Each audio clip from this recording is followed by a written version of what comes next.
Welcome to Man Does Tech, where I solve the problems you didn't even know you had. You begin by confirming the Widgy version and that your runtime matches required dependencies. Once done, install Widgy with pip install Widgy or npm iWidgy depending on your stack. Next, open your project and identify the module or file that needs the widget. Make sure to back up the target file or use a branch.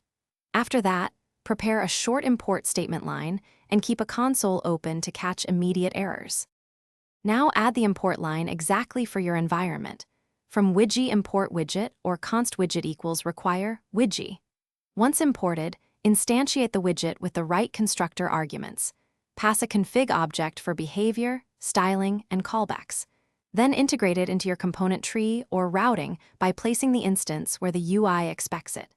Make sure to update module exports or JSX render functions so the widget is reachable. If initialization requires async data, await or use lifecycle hooks to ensure Finish by running your build and starting the dev server. Watch the console for any import or runtime errors.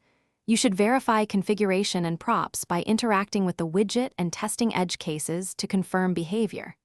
If things fail, first ensure the import path and package version match your environment, then reinstall Widgy and clear caches. Make sure to restart the dev server after fixes. If the issue persists, reproduce a minimal example.